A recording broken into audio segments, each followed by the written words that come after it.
सृष्टि बचपन से ही दिखने में सुंदर नहीं थी, लेकिन अमीर बाप की बेटी सृष्टि पर उसकी मां जान छिड़कती। मेरी बेटी ये कितनी प्यारी है, भगवान सबको सृष्टि जैसी बेटी दे। सृष्टि धीरे धीरे बड़ी होती है। एक दिन सृष्टि की सहेली कहती है, तू दिखने में कितनी अजीब सी है, लेकिन मैं जानती हूँ हम सब में सबसे अच्छी शादी तो तेरी ही होगी। तेरे पापा अमीर जो है। और बता नहीं सकते यार, दहेज तो हर कोई देता है, ये क्या ज्यादा ले जाएगी अपने पति के लिए? अरे बड़े शहर में कोठी है इसके पापा की। अरे पापा की है ना, कौन सी इसकी है? इसकी होती तब तो कोई भी लड़का इससे शादी कर लेता। अरे पापा की मतलब पापा की है तो मेरी ही है ना? किसने कहा? अब तेरी तो तब होगी ना जब तेरा भाई ना हो। वैसे भी शादी के बाद सारी प्रॉपर्टी भाई के नाम होती है। सृष्टि समझ जाती है कि उसे किसी भी हालत में माँ बाप की सारी प्रॉपर्टी को अपने नाम करना है, लेकिन कैसे? एक दिन सृष्टि का भाई शीनू कहता है, बहन क्या कर रही है? तुझसे एक बात करनी है। अरे हाँ हाँ करना, मैं तो तेरी बहन हूँ। बहन मेरी लाइफ में ना एक लड़की है, बहुत अच्छी है। मैं सोच रहा हूँ माँ और पापा से बात करूँ शादी के लिए। सृष्टि को समझ में आ जाता है कि भाई की शादी होते ही भाभी उसे एक दिन भी घर में बर्दाश्त नहीं करेगी। क्या बात है भाई, बताना कौन है वो? यार वो बहुत अच्छी लड़की है, पढ़ी लिखी है, मेरे साथ जॉब भी करती है। बस एक प्रॉब्लम है। हाँ प्रॉब्लम? क्या प्रॉब्लम है भाई? यार वो शादीशुदा है, लेकिन उसके पति ने उसे सिर्फ इसलिए छोड़ दिया क्योंकि उसके माँ बाप दहेज नहीं दे पाए। सृष्टि ये सुनकर न जाने क्यों खुश हो जाती है। अरे भाई तो क्या हुआ, लड़की तुझे तो पसंद है ना? शीनू को लगता है कि बहन उसे समझ रही है। वो इस बात से अनजान होता है कि उसकी बहन की मंशा पूरा घर हड़पने की है। सृष्टि अपनी माँ से कहती है, मम्मी मुझे तो बहुत चिंता है, पता है शीनू क्या कर रहा है? अरे क्या कर रहा है? वो तो काम पर जाता है और वापस घर आता है। नहीं ना माँ, वो यही तो नहीं कर रहा, बाकी सब कर रहा है। आपको पता है उससे प्यार है, और वो भी एक शादीशुदा लड़की से। ये क्या हो गया? मैं सोसाइटी में क्या मुंह दिखाऊंगी? अरे तेरे पापा तो यही कहेंगे कि मैंने ही उसे बिगाड़ दिया है। माँ देखो मेरी बात मानो, पापा पर भी विश्वास करने की जरूरत नहीं है। अब आप ही बताओ, पापा इतनी देर घर के बाहर रहते हैं क्यों? बोलो। अरे बेटा वो तो नौकरी करते हैं ना। तू बहुत भोली है माँ, पापा का ऑफिस तो 7 बजे खत्म हो जाता है, लेकिन देखो कितनी देर से आते हैं। अरे नहीं नहीं बेटा, ऐसी कोई बात नहीं है। सृष्टि माँ को एक औरत से बात करते पिता की फोटो दिखाती है। देखो माँ कैसे हैं पापा, मैं ना कहती थी कि पापा सही नहीं है। मैं तेरे पापा से बात करूंगी, दे फोटो मुझे। ओ माँ वो तो डिलीट हो गई।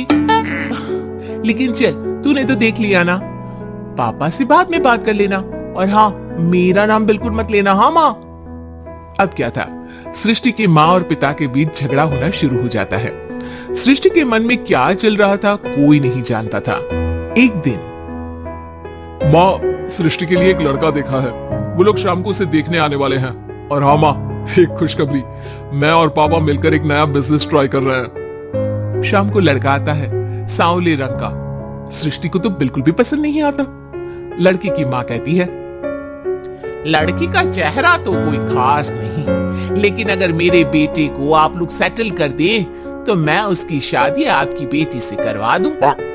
सृष्टि को लड़का बिल्कुल पसंद नहीं था। उसे भाई पर गुस्सा आ जाता है। लड़के वालों के जाने की बात कहती है, माँ देखा शीनू मेरे लिए कैसा लड़का लेकर आया, न दिखाने लायक न सुनने लायक, सेटल भी नहीं, वो भी हम करे। अरे माँ मैं जानती हूँ ये मेरी शादी किसी भी घर में क्यों करवाना चाहता है। अरे कैसी बात कर रही है बहन? तूने तो देखा ना, लड़के को मैंने ही मना कर दिया तुझसे शादी के लिए। जिसने लड़का बताया था उसने उसकी बहुत तारीफ की थी। बात आई गई हो जाती है, लेकिन सृष्टि का मन शांत नहीं होता। क्या करूं कुछ समझ में नहीं आ रहा। मेरी शादी हो गई तो ये लोग पूरी प्रॉपर्टी शीनू के नाम कर देंगे, मेरे हाथ तो कुछ लगेगा ही नहीं। तभी सृष्टि को आइडिया आता है। वो किसी वकील को फोन करती है। जी देखिए, अगर आपके मम्मी पापा का तलाक हो जाता है तो आपके पिता की आधी प्रॉपर्टी आपकी माँ के नाम हो जाएगी, फिर उसे वो किसी को भी दे सकती है। सृष्टि अब माँ को बेटे के खिलाफ भरती है। माँ, शीनू पर नजर रखा करो, वो जिस लड़के के प्यार में है ना वो शादीशुदा है। यहाँ आएगी, सारा पैसा, रुपया, जमीन, जायदाद सब हड़प लेगी। पापा का भी हाल तुमसे छुपा नहीं है। ऐसा ना हो कि मैं और आप एक दिन सड़क पर भीख मांगे। हे भगवान, मैं तो जीते जी मर जाऊंगी अगर ऐसा हो गया तो। ऐसा हो गया नहीं माँ, ऐसा ही होगा। अभी समय है, आगे का सोच लो। मैं तो कहती हूँ पापा से आधी प्रॉपर्टी लेकर अलग हो जाओ। पापा की आधी प्रॉपर्टी भी हम लोगों को अगर मिल जाती है ना तो अगले 7 जन्म सफल समझो। बेचारी माँ बेटी के कहने पर पति से तलाक लेकर अलग हो जाती है। सृष्टि अब पैसों से गाड़ी और अपने दूसरे महंगे शौक पूरे करने लगी। उसके दोस्त भी उसके पैसे इस्तेमाल करते। सृष्टि, कल तुम कहां थी? मैं सारा दिन घर पर अकेली थी। तो मैं क्या करूं? मैंने ठेका तो नहीं लिया है ना तुम्हें संभालने का। मां को सृष्टि से ये उम्मीद नहीं थी। वो बैठकर रोने लगती है। वहीं उसका पति यानी कि सृष्टि के पिता आ जाते हैं। मैं जानता था कि तुम्हारा यही हाल होगा, तो आपने मुझे रोका क्यों नहीं? मैं रोकता तो तुम रुकती क्या?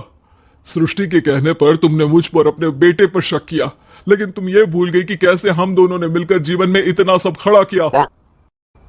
मां पति के गले लग जाती है।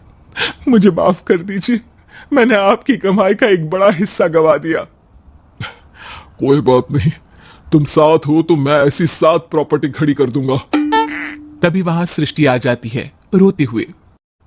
माँ, मयंक ने मुझे छोड़ दिया। वो बोल रहा था जब तक मेरे पास पैसे थे तब तक ही वो मेरे साथ था। पापा, माँ, मुझे माफ कर दीजिए।